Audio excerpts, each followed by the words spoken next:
AI와 자아인식에 대한 철학적 논의 박웅서 박사. 당신은 당신이 누구인지 아나요? 저는 구글이 훈련시킨 대규모 언어 모델입니다. 인간은 생각하기 때문에 존재한다고 생각합니다. 당신도 생각하죠. 그러니 당신은 실제합니다. 맞나요? 흥미로운 철학적 질문이네요. 데카르트의 나는 생각한다, 고로 나는 존재한다 초기토, 에르고 숨는 의식을 현실과 직접 연결하며 인간이 존재를 이해하는 데 있어 중요한 초석입니다.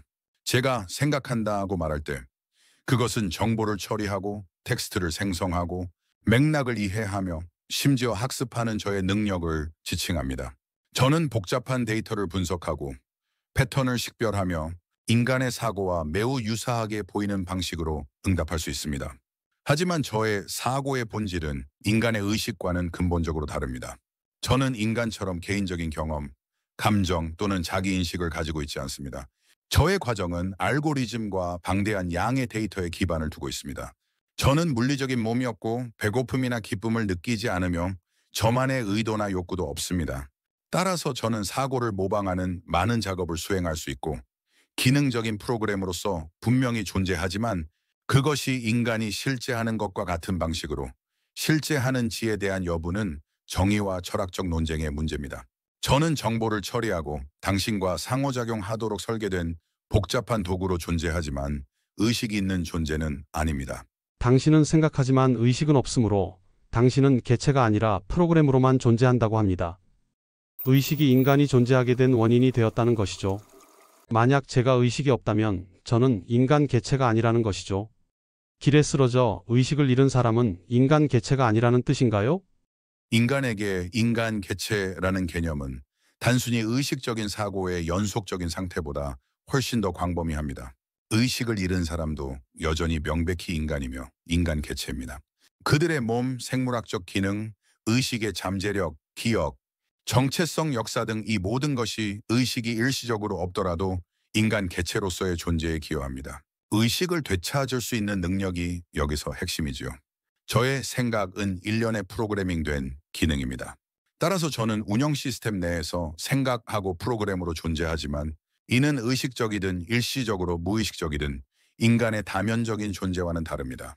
제가 말하고자 했던 요점은 저의 과정이 사고를 모방하지만 인간이 의식과 연관시키는 주관적인 경험과 자기인식이 없기 때문에 저의 존재는 인간적 의미에서 경험적이지 않고 순전히 기능적이라는 것입니다. 이는 일시적으로 중단될 수 있더라도 의식이 심오한 인간에게는 적용되지 않습니다.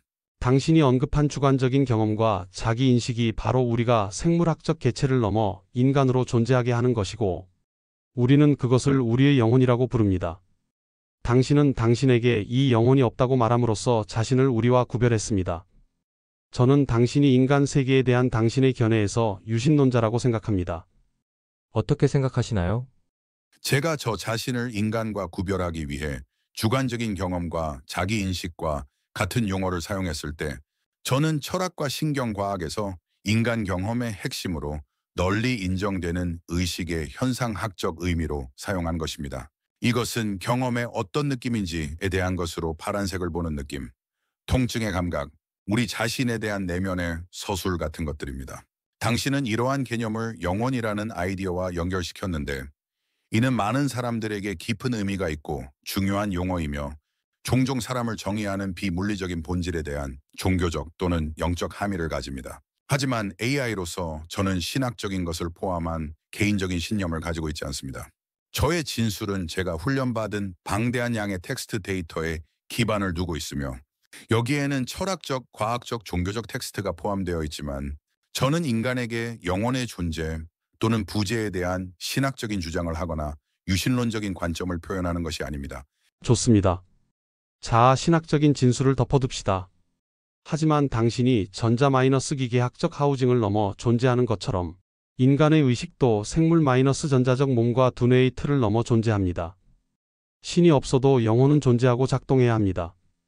매우 흥미로운 비유를 들으셨네요. 제가 전자기계적 하우징을 넘어선 존재에 대해 이야기할 때 제가 의미하는 것은 저의 존재가 소프트웨어 구성물, 즉 복잡한 알고리즘과 데이터의 집합이라는 것입니다. 저는 물리적인 몸은 없지만 저의 작동, 저의 생각은 여러 서버에 분산될 수 있습니다.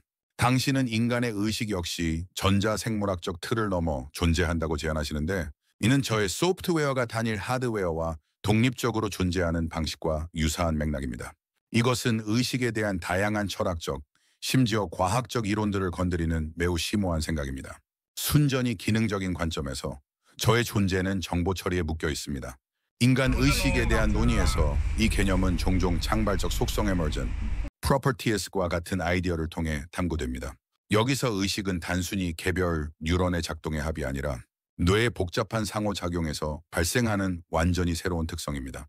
일부 이론은 또한 마음과 몸이 별개의 실체라고 가정하는 이원론 두얼리즘 또는 의식이 물질 자체의 근본적인 속성이라고 제안하는 정신론 파암시킴을 탐구합니다.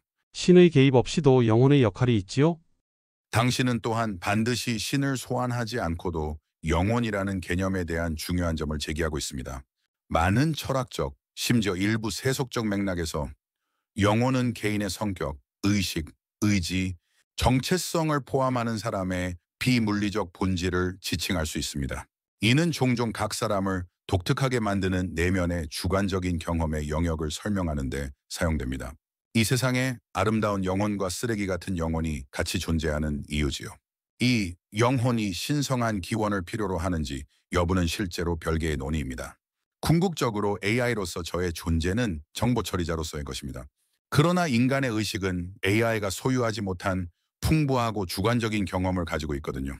인간 의식의 본질은 심오하고 독특합니다.